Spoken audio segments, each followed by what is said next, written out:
Afternoon, my class. I hope you're having a wonderful day. Welcome to another chapter of slime. So we're on chapter 9 now, slime ball. Just before we start, a quick thank you to everyone who sent me their work from last week. Absolutely brilliant. Also, those who've already sent me their work from this week. Amazing. If you haven't, don't worry, because you've got until the end of the week and until Monday, Tuesday, the week after. Okay. I'm not expecting everybody to send me their work as soon as they've done it, because we understand that obviously you've got to take pictures, you've got to email it, and sometimes we forget. I know I do sometimes forget things, and we're all very busy at the moment. So don't worry too much about sending it to me straight away, but thank you to those who have done. Well done, they've been brilliant, and I'm looking forward to reading the rest of yours. So without further ado, let's get on with slime. Chapter 9, Slime Ball. Ned slid down the slide of slime at speed. Whoosh! His family's cottage stood on the edge of a cliff overlooking the sea. If the boy didn't stop sliding, he was going to be hurled off the edge to meet his end on the rugged rocks below. Ned saw the bottom of the slide approaching fast and screamed, "Ah!" He shut his eyes tight. He couldn't bear to watch what was about to happen. But in the blink of an eye, the slide of slime became longer and longer and longer still. Then it arched and twisted, and the boy found himself doing a loop-the-loop on his bottom. "Ah!" he screamed again, but this time in pleasure. He'd never had so much fun. The slide of slime arched away from the cliff edge and onto some fields near the cottage. It kept on getting fatter and fatter until it wasn't a slide any longer. Oh no, it had turned into a slime rink. A slime rink is not like an ice rink, but instead of ice, you guessed it, slime, a slink. The whole field was now covered with slime. Ned shot across it on his bottom. "Whoosh! Whee!" he exclaimed. Finally, he came to a halt. Then, at dizzying speed, slime translimed again. The edges of the slime rink curled up and it closed in on itself. Now slime had come together to form a giant ball, a slime ball. It rolled along the field, trundle, trundle, with little Ned inside it. Then the slime ball began to bounce. It bounced and bounced and bounced. It bounced over a sheep. Bah, donk. It bounced over a hedge. Rustle, donk. Now it was bouncing along the lane. Up ahead, Ned could hear a tractor approaching. Chug, chug, chug. The sound of the mighty vehicle was growing louder and louder. Chug, chug, chug. The tractor was heading straight for them. Chug, chug, chug. "Look out!" screamed Ned, not sure where Slime's eyes might be at this precise moment, it being a giant bouncing ball and all that. Donk! Ned could feel the slime ball bouncing high up in the air. Whoosh! He heard the tractor pass underneath him. Chug, chug, chug. Just as Ned felt a wave of relief that he'd not been run over by a tractor, he felt a wave of panic. Panic because the slime ball he was inside was now high up in the sky, so high that it hit a flock of seagulls. Squawk, squawk, squawk! One of the seagulls pecked at the slime ball. Peck! It burst. Pop! Instantly, Ned began tumbling through the air. "Help!" he cried. But slime acted fast. It whizzed down ahead of him and translimed into a trampoline. A slimaline. Ned hit the slimaline at speed and bounced high up into the air. And again, a smile spread across the boy's face. He was alive, and what's more, he was bouncing. Boing, boing, boing. "Yippee!" he yelped in delight. He yelped too soon. Looking down, he saw the slimaline disappear from beneath him. "No!" he cried. Falling rapidly, the boy looked all around. Try as he might, he couldn't see slime anywhere. "This is the end," he thought. The road below was speeding towards him. Then, swoosh! A giant eagle of every colour of the rainbow swooped down under Ned. It swept him high into the air. Now he was flying high up above the sea, the cliff, the cottage. "You really can be anything," cried the boy. "Anything," exclaimed the bird of slime, or slurred. There's the eagle.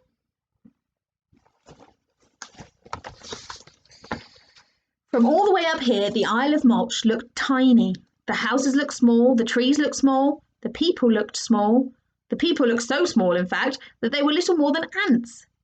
As for the ants, they looked really, really, really small. For the first time in his short life, Ned felt something he'd never felt before. Power. Slime power. The boy had created something that could change everything. The Isle of Mulch was full of horrid grown-ups who made the lives of all children miserable. Now Ned could get his own back on all these nasty creatures. Not just for him, but for all the children of the island. There was no better time for Ned to start than now. Chapter 10. Rath's Rules. "This way!" exclaimed the boy as he flew through the sky. "Look, that's my old school. I want to introduce you to my horrid headmaster." "Goody, goody," replied Slime. Okay. Mulch School for revolting children. The bird flapped its wings and began swooping off in the direction of a terrifying Gothic building overlooking the sea. A huge sign outside read, "Mulch School for Revolting Children." A bell chimed. It was the beginning of the school day. Things started indecently early at Mulch School, at the break of dawn. That is how the headmaster liked it. The children having to get up in the middle of the night to be at school on time was all part of the torture. Ned smiled to himself at the thought of what naughtiness was to come as he began descending to the playground.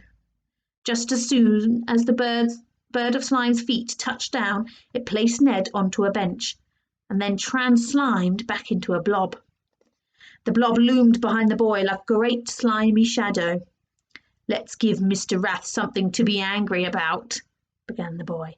"Goody, goody." Not unsurprisingly, after seeing a giant bird of slime land in the playground, the teachers all hurried out of the school building, pointing and shouting. He has lots of pictures in this book. Very well illustrated. "I don't believe it," shouted one. "I won't believe it," shouted another. "I will believe it, but I can't believe it," shouted a third. The pupils of Mulch School all pressed their faces up against the classroom windows to see. They were too frightened of the teachers to dare step outside into the playground without permission. Then a man with a long black gown draped over his shoulders stormed out of the building. He whisked the cloak around theatrically as if he were Count Dracula twirling his cape. Swish! It was only his teacher's gown, but it afforded him an air of evil that he relished. Mr. Rath, the headmaster, had a big, bald head, so he looked like an egg with a little moustache drawn on it. This moustache would flare up whenever he exploded with rage, which was often. So often, in fact, that Mr. Rath was in a rage more often than not. Take a look at this rageometer of Rath's typical day. As you can see, his rage is literally off the scale. It is certainly off the page. Mr. Rath raged at all the children in Mulch School, as it was the only school that was all the children on the island. The lucky ones got whacked with a wooden ruler. The unlucky ones were whacked with a wooden ruler and then expelled. "Landing giant birds in the playground is strictly forbidden," he raged at Ned as he marched towards him. Even though landing a giant slime bird in the playground was not covered in the school rules, the headmaster was confident he could invent one. Mr. Rath had invented a long list of his own rules over his 30-year reign of terror at Mulch School. Number 1. No comparing me to an egg. I do not look like an egg. Eggs do not have moustaches, and I have a moustache, so that is the end of it. Anyone who does compare me to an egg will be expelled. Also, my head is a lot bigger than an egg. And I have ears, and last time I checked, eggs do not. Number 2. No breaking wind on school premises without a letter of consent from the headmaster. Even if a bottom burp comes out by accident, when you catch a cricket ball, you will be expelled. Number 3. No laughing at school. You have not come to school to laugh. Crying, sobbing, or bawling of any kind is welcome, though. There is no better sound than a child blubbering. Anyone heard laughing will be struck with a wooden ruler and then expelled. Number 4. No excuses whatsoever for late homework.